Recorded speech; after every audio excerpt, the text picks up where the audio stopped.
안녕하세요. 밤라디오 민준에 오신 것을 환영합니다. 경기도에 살고 있는 30대 여성입니다. 벌써 올해도 마무리가 되어가고 있네요. 여러분은 어떤 한 해 보내셨나요? 저는 참 다사다난한 날들을 보냈습니다. 사실 올해 중 제가 가장 잘한 일이 다름 아닌 이혼이라서 조금 멋쩍기도 합니다. 세상에 저도 결혼 3개월 만에 이혼 도장을 찍게 되리라고는 꿈에도 몰랐거든요. 남편과는 소개팅으로 처음 만났습니다. 저희는 서로 다른 회사에 다녔지만 건너 아는 사람들이 많았어요. 비슷한 직종에서 근무해서 공통점도 많았죠. 주변에는 이미 다 결혼했고 연애도 안 하는 솔로는 얼마 남지 않아서 주변에서 더 저희를 이어주려고 성화였어요. 남편과 저는 서로 하는 일도 생활 방식도 다 비슷해서 평범하게 탈 없이 잘 만났습니다. 다만 저희는 처음 시작하는 연인의 설렘 같은 건 없었습니다. 그래도 편안한 만남 자체는 너무 좋았고 자연스럽게 결혼까지 흘러갔어요. 뭘 하든 혼자 하는 게 익숙했는데 옆에 짝꿍이 있으니 든든하더군요. 오랜만에 느끼는 안정감이 좋았습니다. 결혼 준비하면서는 딱 한 번 다툰 적 있는데 다들 참고 결혼하는 줄 알고 저도 참았어요. 그런데 그때 한번 삐끗거릴 때 진작 결혼을 관뒀어야 했나 봐요. 예비 신랑과 저는 비혼주의였어요. 저희는 서로를 만나기 전까지는 결혼 생각이 전혀 없었습니다. 그렇다 보니 예비 신랑은 결혼 자금에 대해서 따로 저축을 크게 하지는 않았더라고요. 예비 신랑은 본가에 살면서 자주 해외여행을 다녔다고 합니다. 그래서 수중에 모은 돈이 별로 없다고 초반에 제게 솔직히 전부 털어놓더군요. 저는 재산은 전혀 개의치 않았습니다. 각자 직업이 있고 돈이야 앞으로 모으면 된다고 생각했거든요. 무엇보다 옆에서 봤을 때 예비 신랑의 경제적 관념이나 씀씀이가 나쁘지 않았어요. 그리고 같은 비혼주의라도 저는 재테크랑 부동산에 워낙 관심 많아서 재산이 좀 있었어요. 부부 중에 한 명이라도 제대로 자리 잡혀 있어도 저는 괜찮다는 주의였습니다. 그런데 차라리 이왕 하는 결혼 더 계산적으로 조금 더 따지고 할 걸 나중에 후회했습니다. 자기야 만약 우리가 결혼한다면 아주 작은 원룸에서 시작해야 할지 몰라. 저번에 말했다시피 나 모은 돈이 많지 않거든. 원룸 괜찮아 신혼집은 내가 할 테니까 걱정하지 말고 혼수를 당신 쪽에서 해줘. 집을 자기가 마련한다고 무슨 돈으로 자기 저번에 대출도 있다고 하지 않았었나 신혼집은 어떻게 마련하게 그리고 아무리 그래도 집은 남자가 해야지 좀 좁긴 하겠지만 내가 잘 구해볼 게 아니야. 시대가 어느 시대인데 집 구하는 남자 여자 할 게 뭐가 있어? 그냥 집은 내가 하게 해줘. 나 지금 살고 있는 집 전세라서 돈 묶여 있잖아. 그걸로 우리 신혼집 마련하면 돼. 그렇네. 와 진짜 다행이다. 자기 덕분에 우리 신혼집은 해결이네. 응 전부 솔직하게 말해줘서 고마워. 나도 처음에는 모양 빠져서 돈 없다고 말하기 좀 부끄러웠어. 그런데 자기가 먼저 나한테 대출 있다고 솔직하게 오픈하는 모습 보고 나도 용기 낸 거야. 우리 둘 앞으로 열심히 일해서 갚아 나가자. 그래. 말이라도 고마워. 그렇게 예비 신랑은 솔직했고 돈 앞에서 제게 자존심을 부리진 않았어요. 그런데 사람이 좀 선택적으로 솔직하더라고요. 그놈은 정작 중요한 문제를 제게 사실대로 말하지 않았었습니다. 부모님이 이혼하고부터는 할머니 손에서 쭉 자란 저는 아예 부모와 연을 끊고 사는 고아였습니다. 할머니도 돌아가셔서 제게는 이렇다 할 친정 식구가 없었거든요. 하지만 예비 시댁에서는 그런 걸로는 문제 삼지는 않더군요. 오히려 그땐 잘 컸다고 제게 칭찬했어요. 상진이한테 들었다. 신혼집은 새애기 너가 해온다고 내 아버님 제가 신혼집 태우고 이 사람이 혼수 마련하기로 했어요. 장진이 넌 아무리 그래도 그렇지 여자한테 집을 해오게 만들면 어떻게 자네 녀석이 모양 빠지게 여보 좋은 날 또 왜 그래요? 효정아, 너희 시아버지가 벌써부터 며느리를 얼마나 생각하는지 몰라. 글쎄 집은 본인이 해주겠다고 이렇게나 성화한다. 어머님, 아버님 저희 좋게 봐주세요. 결혼은 최대한 저의 능력으로 하고 싶어서요. 보셨죠? 아버지 제가 그렇게 하자고 한 게 아니라 효정이가 그러겠다고 한 거예요. 효정이 정말 마음이 넓고 착하거든요. 그러게 할머님께서 우리 며느리 참 예쁘고 바르게 잘 키워주셨구나. 살아계셨으면 감사 인사라도 드리는 건데 그러고 보니 효정이가 마음이 참 쓸쓸하겠구나. 말씀만이라도 감사해요. 참 요즘 보기 드문 자만 며느리 감이야. 세아, 내 아들이 아직은 가진 게 별로 없지만 이제 결혼하면 마음 잡고 살 테니 걱정하지 마라. 너 고생시키며 살 놈은 절대 아니야. 그런데 말이야. 제사 이야기는 우리 상진이한테 들었지. 네, 제사요. 1년에 서너 번 있다고 들었어요. 아니 서너 번이라니? 어머 서너 번은 무슨 상진이 너 효정이한테 지금까지 말 안 했어? 내가 자기한테 서너 번이나 했었나? 기억이 잘 나질 않네. 며느라기 잘 들어라. 난 다른 거 필요 없다. 우리 집은 1년에 자그마치 제사가 10번이야. 네가 이제부터 시어머니 옆에 붙어서 그것만 잘 배우고 도우면 된다. 그럼 더 바랄 것도 없어. 1년에 10번이요. 그는 분명 제게 제사가 서너 번 있다고 말했었는데 알고 보니 10번이 넘더군요.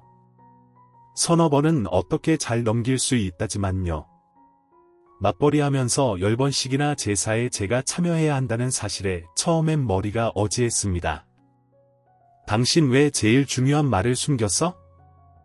내가 뭘 제사 말이야. 1년에 10번은 넘게 하는데 10번 정도는 꼭 내가 도와줘야 한다잖아. 숨기다니 정확하게 말 못해준 것뿐이지 숨긴 건 아니야.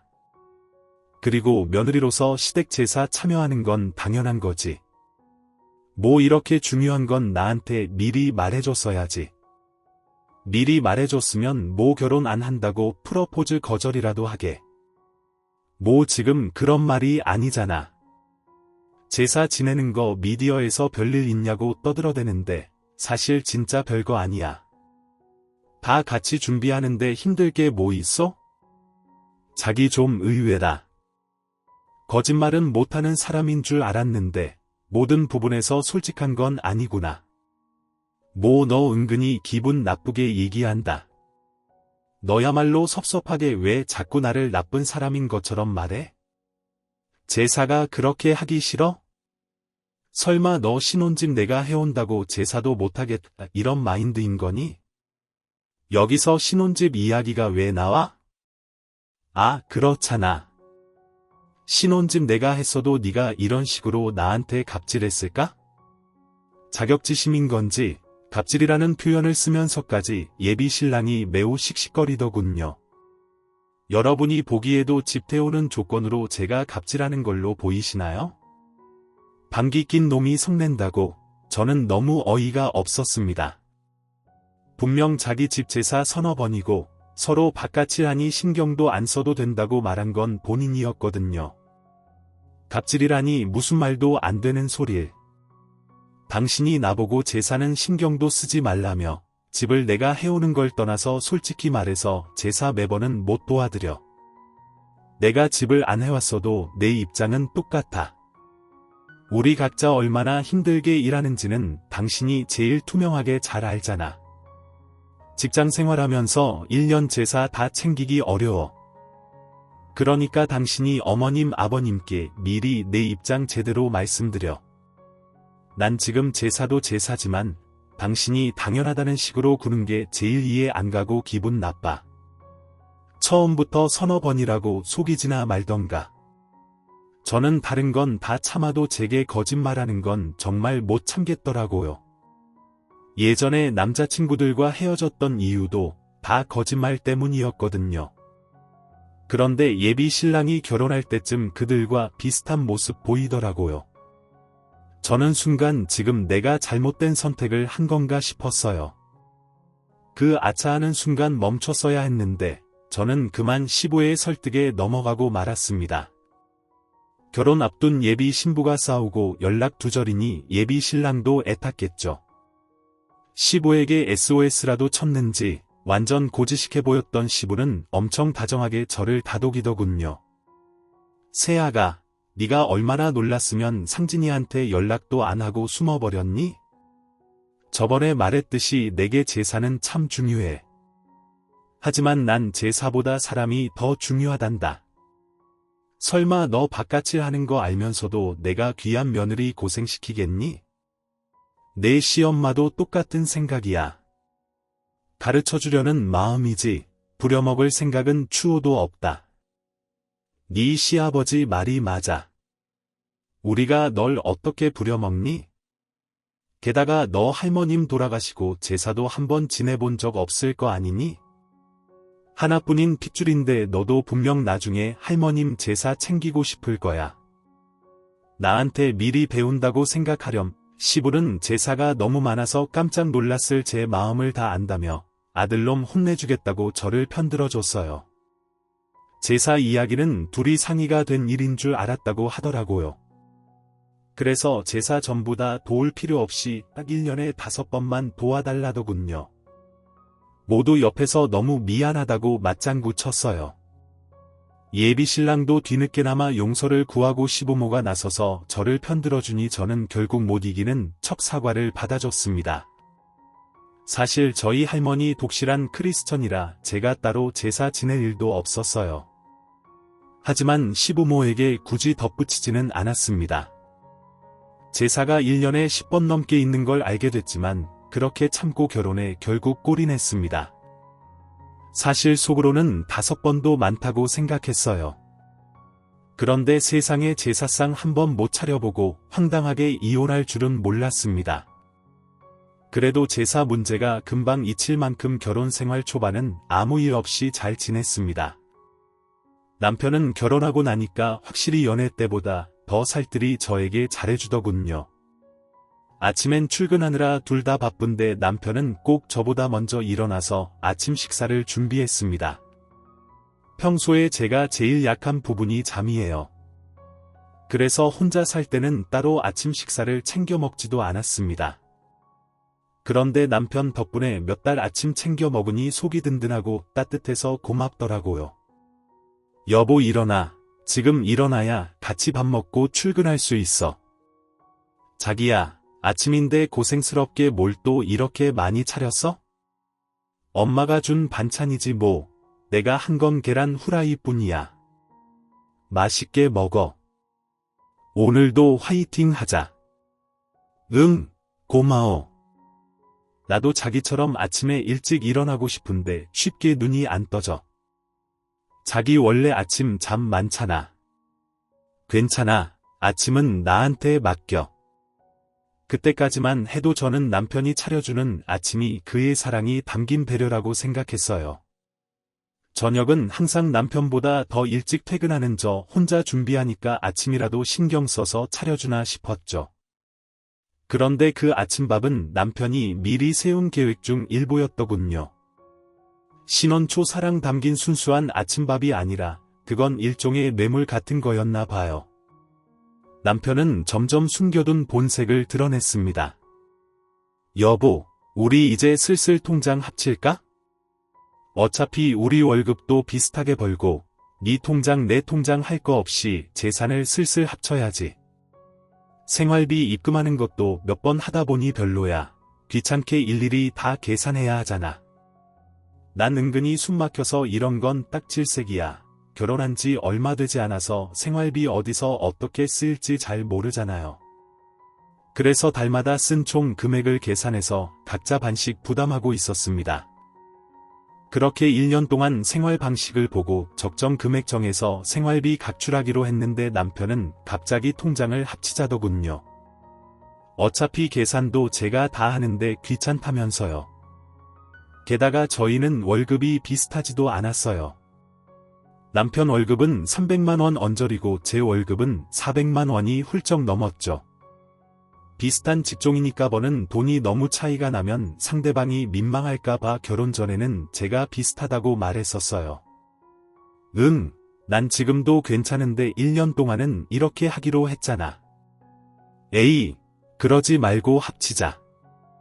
당신은 저녁 장보고 나는 아침 장보고 그런 것도 더해서 반 나누는 거 솔직히 좀 그래. 그래, 당신이 아침장을 따로 본 적이 있어? 거의 냉장고에 내가 봐둔 재료 쓰는 줄 알았는데. 그런데 난 결혼했다고 바로 통장 합치는 건 싫어. 합치더라도 몇 년 있다가 합치는 게 낫지 않아. 소비 패턴이 다르고 아직은 한 달에 개인적으로 쓰는 돈이 다르잖아. 일단 당신 뜻이 그렇다면 알겠어. 근데 그렇게 말하니까 좀 서운하다. 응, 난 같이 잘 살아보고 싶어서 말한 건데 당신은 좀 선 긋는 것 같아서 서운해. 선 긋는 게 아니라. 돼야. 그만 얘기하자. 저는 제가 당장 달에 개인적으로 쓰는 돈이 많아서 그렇게 말한 건데 남편은 제가 선을 긋는다고 서운해하더군요. 삐진 남편은 제게 한동안 툴툴거렸습니다. 그래서 저는 좀 더 꼼꼼하게 생활비를 제외하고 각자 한 달에 쓰는 돈들에 대해서 남편과 다시 의논해야겠다고 생각했어요. 각 잡고 이야기하는 것보다 자연스럽게 아침 식사를 같이 준비하면서 얘기를 꺼내는 건 어떨까 싶어 저는 평소보다 일찍 일어났어요. 참 그날따라 눈이 번쩍 떠지더군요. 아침부터 주방에서 사부작거리는 소리가 들려서 곧바로 주방으로 갔습니다. 그런데 생각지도 못한 남편의 충격적인 대화에 온몸이 굳어버렸습니다. 엄마, 내가 언제까지 이 짓을 해야 해? 나도 아침에 더 자고 싶다고. 아니, 아버지는 왜 이런 걸 시켜서 진짜 별 효과도 없어. 지가 공주야. 보니까 내가 아침 차려주는 걸 당연하게 생각하는 눈치야. 엄마, 지금 통장 합치자는 소리에도 저렇게 딱 잘라서 냉정하게 구는데 내가 엄마 아빠 용돈 드리자고 하면 쟤 아주 난리 날 것 같아. 내가 왜 자꾸 눈치를 보면서 살아야 해? 엄마 두고 봐. 아들이 어떻게든 통장 합칠 테니까. 그러면 이 짓거리도 이제 끝이야. 그 짧은 통화 내용만 들어도 시댁과 남편이 저를 어떻게 생각하는지 짐작이 가더군요. 너무 심장이 두근거려서 일어난 티도 못 내고 다시 안방에 들어갔습니다. 상황 파악하는데 헛웃음이 나오더군요. 제가 결혼한 사람이 그렇게 앞뒤가 다른 사람이라고 전혀 몰랐습니다. 그러니까 지금 남편이 돈 때문에 제게 아침 차려주는 쇼를 하고 있었다는 거잖아요. 저는 방에서 혼자 아무리 마음을 가다듬어도 시댁과 남편이 하는 연극에 제가 낀 느낌을 지울 수가 없었습니다. 조금 시간이 흐르자 남편은 평소처럼 다정하게 깨우러 들어오더군요. 여보, 이제 일어나야지. 같이 아침 먹자. 내가 여보 좋아하는 프렌치 토스트 준비했어요. 식탁에 앉으니 그 많은 아침 식사가 그런 의도로 준비된 거였다는 걸 다시 곱씹게 되더군요. 내가 요 며칠 퉁명스럽게 해서 미안해. 난 잘 살아보려고 말 꺼낸 거였는데 당신이 딱 잘라 거절하니까 좀 서운하더라. 화해의 의미로 내가 준비한 거니까 많이 먹어. 응, 안 먹고 뭐 해? 미안한데 나 속이 좀 메스꺼워서 힘들게 준비했는데 그러지 말고 한 입만 먹어봐. 빈속이라 애스꺼운 걸 수도 있잖아. 미안 도저히 못 먹겠어. 아가씨 준비한 성의가 있는데 그래도 먹는 신용이라도 좀 할 수 있잖아. 아 지금 내가 속이 안 좋다는데 당신은 억지로라도 이걸 먹이고 싶어 먼저 괜찮냐고 물어보는 게 뭔지 아냐? 아 깜짝이야 왜 갑자기 소리를 질러 서운해서 그랬지 괜찮아 뭐 어제 먹은 저녁이 체한 건가? 뭐 말만 하면 서운하대. 아침은 됐고 그럼 통장 이야기나 다시 하자. 통장 뭐야? 당신 내 말대로 해주게. 저는 통장 이야기에 너무 티나게 화색이 도는 남편 놈을 보고 속이 뒤집어졌습니다. 일단은 내색을 하지 않고 물었죠. 당신 정확히 달에 통장에 찍히는 금액이 얼마야? 서로 그것부터 정확히 하자. 자, 이것 봐. 난 투명하게 공개할 수 있어. 남편 실수령액이 찍힌 통장 내역을 보니 정확히 300만 원이 조금 안 되더군요. 저는 헛웃음을 지으며 제 월급을 공개했어요. 그때는 통장을 합치려는 생각보다 남편이 어떻게 나오는지 보려고 한 거였죠. 뭐야? 세금 떼고도 400만 원이 훨씬 넘네. 월급이 나랑 100만 원 넘게 차이 나잖아. 내가 훨씬 더 많이 보내. 언제든 비슷하게 본다며 당신 몰랐는데 진짜 좀 치사하다. 훨씬 많이 벌면서 왜 지금까지 숨겼어? 생활비 반반씩 하는 게 맞아. 더 많이 버는 사람이 더 내야지. 가만 보니 당신 논리 참 웃긴다. 집도 내가 해왔는데 생활비도 내가 더 내라. 또 쥐역이야. 나도 혼수 마련해 왔잖아. 생각해보니까 내가 집에 왔으니까 큰 소리 쳐도 내가 더 치는 게 맞지 않나. 오늘 진짜 왜 이래 몸이 많이 안 좋아. 그냥 이 얘긴 다음에 하자. 왜 지금 이야기 마무리해? 이렇게 화를 내고 소리를 지르는데 내가 이야기를 어떻게 꺼내? 내가 화내니까 차마. 아버님, 어머님 용돈 드리자는 말이 입 밖으로 안 나와. 아까 어머님이랑 통화하는 소리 들어서 왜 엿듣고 그래? 내내 내 집에서 당신 통화 엿들어 미안하네요. 그러지 말고 솔직하게 말해봐. 당신 원하는 대로 내가 해줄지 안 해줄지 어떻게 알아? 정말 내가 원하는 대로 해줄 거야. 그럼 이왕 이렇게 된 거 내가 솔직하게 다 말할게. 내 월급이랑 당신 월급 합치면 도합 700만 원이 넘잖아. 근데 우린 집도 있고 아예 계획도 없어. 게다가 당신은 모실 친정 식구도 없지만 난 우리 부모님 멀쩡히 살아계셔 모시지는 못해도 용돈은 응당 드려야 한다 생각해. 그래서 계속 말해. 우리가 엄마 아빠한테 못해도 200만 원씩은 용돈으로 챙겨드리자. 몇십만 원도 아니고 200만 원 우리한테 어려운 금액 아니잖아. 어디가 아프신 것도 아닌데 왜 200만 원씩이나 드려야 해? 당신은 부모님 없어서 모르겠지만 이 금액 지극히 일반적인 거야. 무슨 말도 안 되는 소리 하지 마. 200만 원씩 달마다 드리면 당신이랑 내 노후는 누가 책임져 주는데 거 더럽게 계산적으로 구해.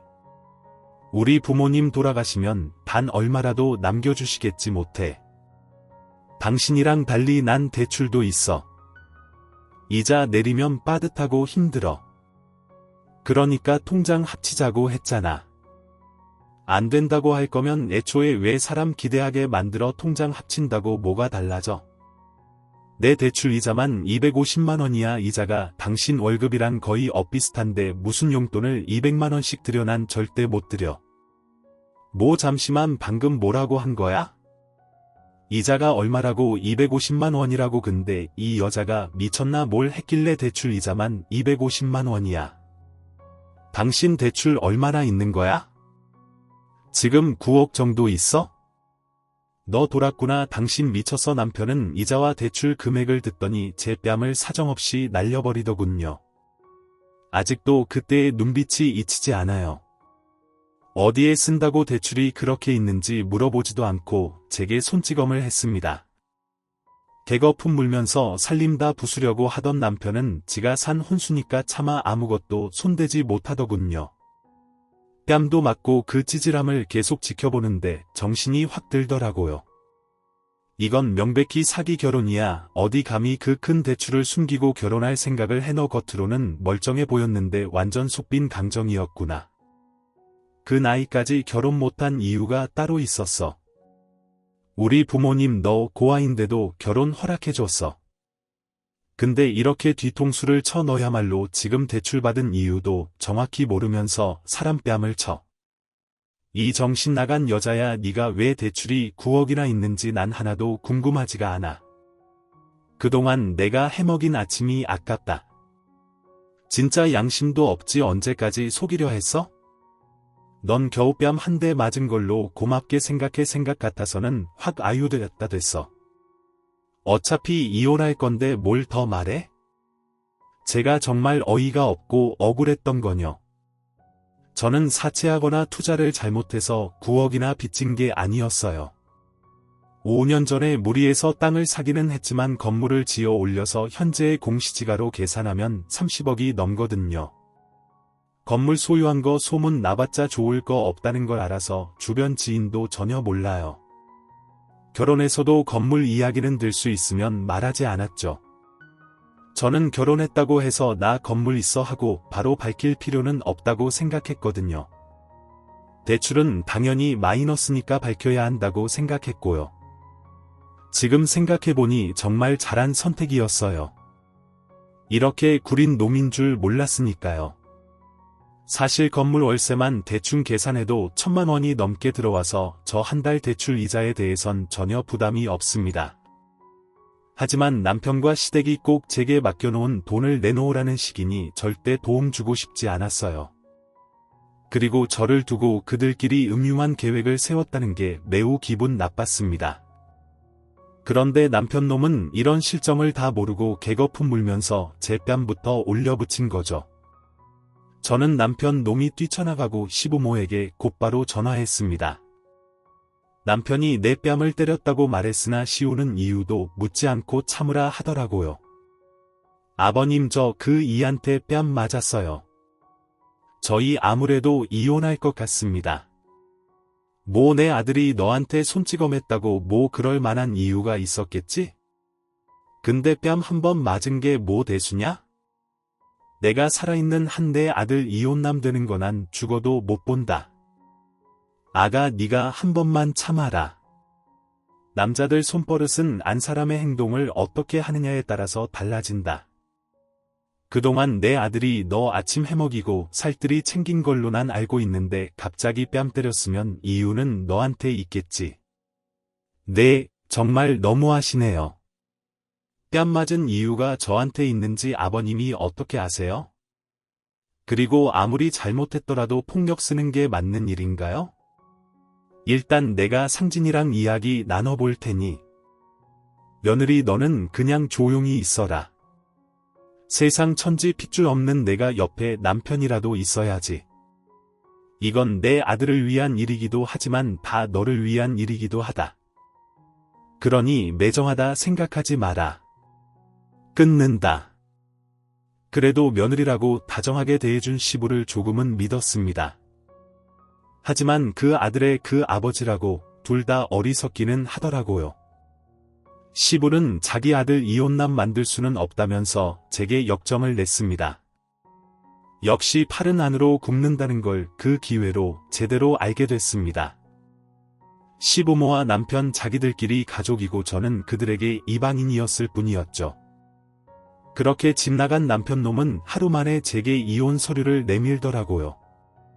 소송으로 가면 본잡하니까 합의 이혼으로 마무리 지어 도장 찍어 합의 이혼 그래 바라던 반에 순순히 이혼해준다니까 더 놀랍다. 너 9억 대출 있는 거 설마 이혼하고 나서 나한테 조금이라도 책임 넘기려는 건 아니지? 뭐 혹시나 해서 이혼한 친구놈한테 내가 물어봤어. 잘못하면 내가 네 빚까지 갚아야 할 수도 있다더라. 그러니까 네 재산 한 푼도 나한테 넘어오지 않도록 재산 분할 포기각 썼어.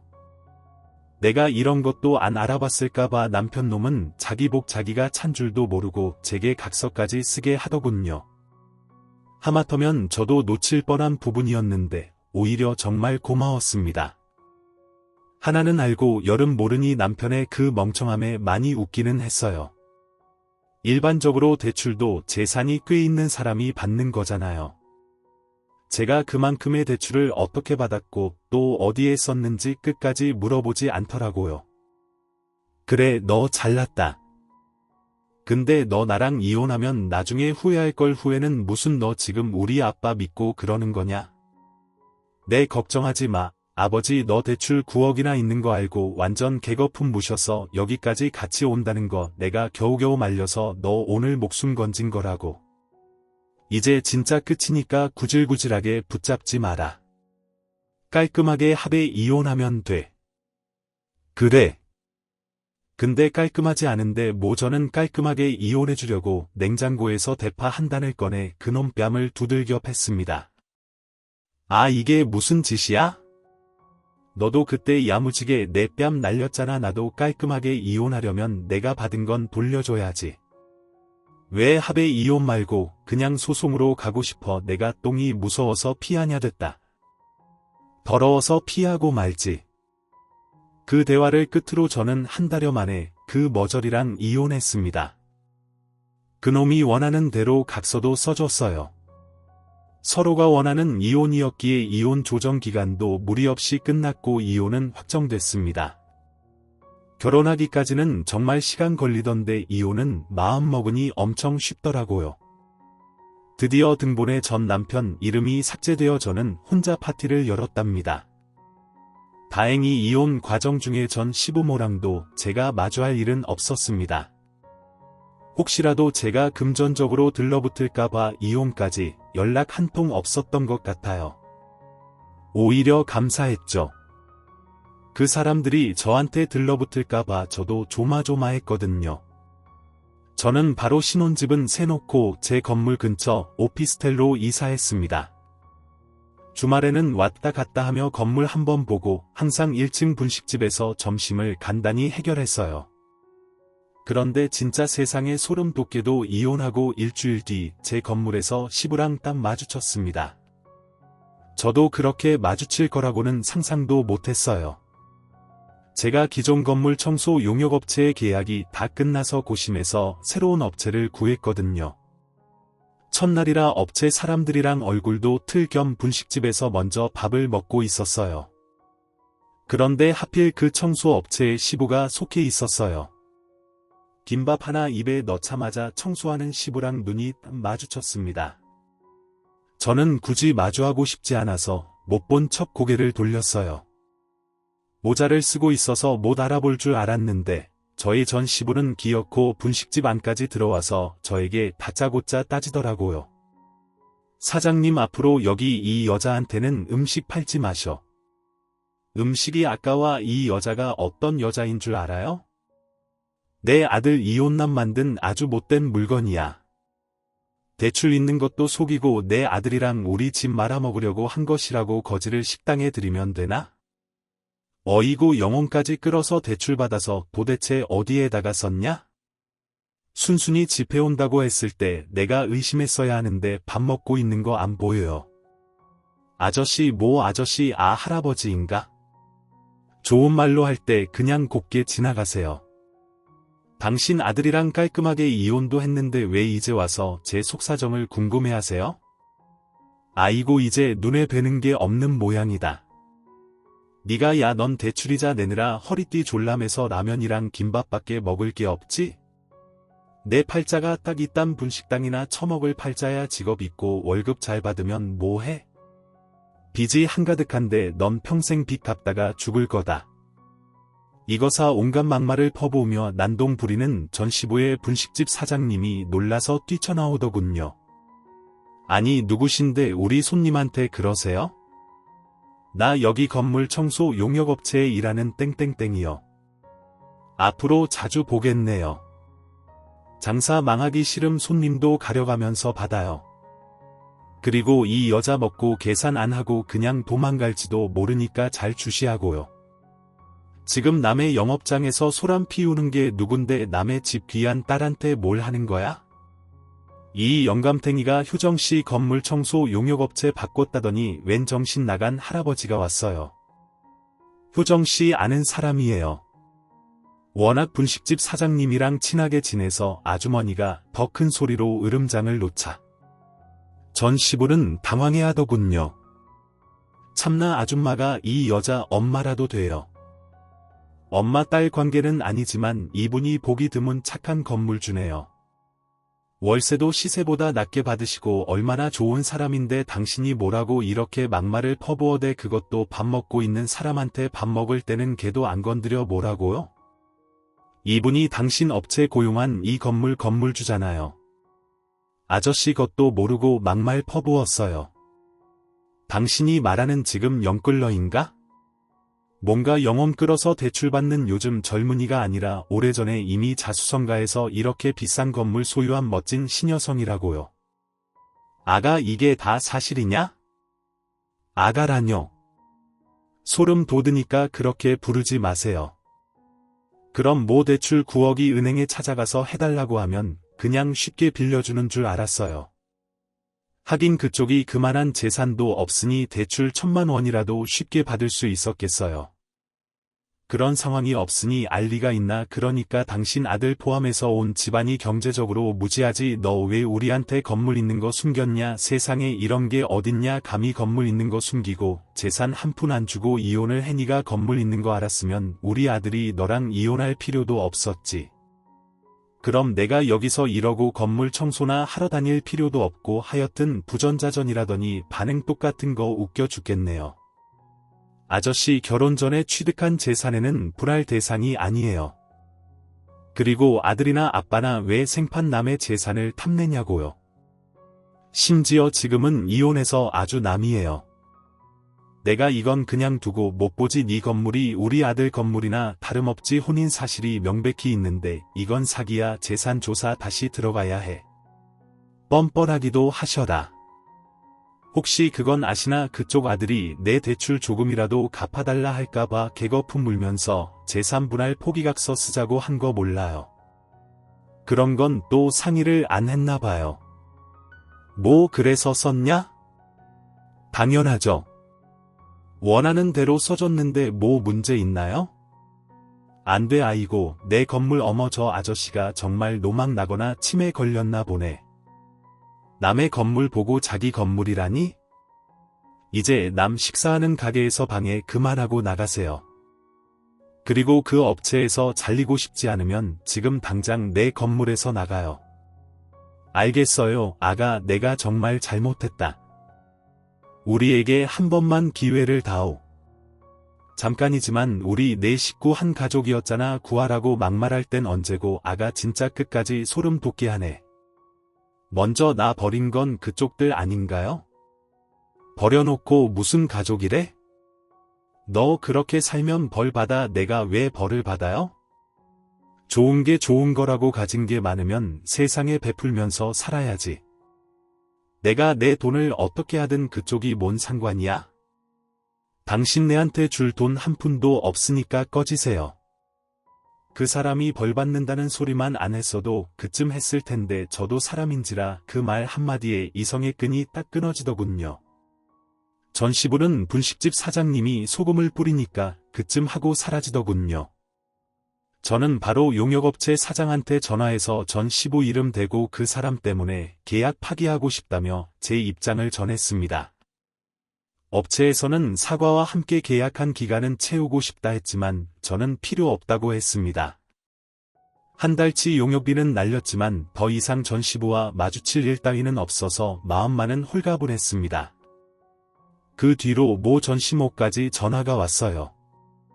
이혼 후 굳이 번호 안 바꿨었는데 그 일 있고 나서 바꿨습니다. 저를 붙잡고 애원하고 뭐 비슷했죠. 효정아 난 정말 너희가 이혼하는 게 싫었단다. 하지만 내가 무슨 힘이 있었겠니? 그저 아들과 남편이 하라는 대로 잠자고 있었지. 하지만 내 아들 아직도 여전히 너 많이 그리워해. 후회도 하고 있고 반성도 하고 있단다. 그러니까요. 아줌마 저는 돌아갈 일 없고 우리는 모두 이제 남남이고 제발 전화 좀 그만하세요. 그렇게 이혼 안 했어도 난 이혼했을 거거든요. 내가 왜 시부모한테 200만 원씩 용돈을 줘요? 아니 그건 말이다. 아들한테 효도 바라시고 남한테 효도 바라지 마세요. 끊습니다.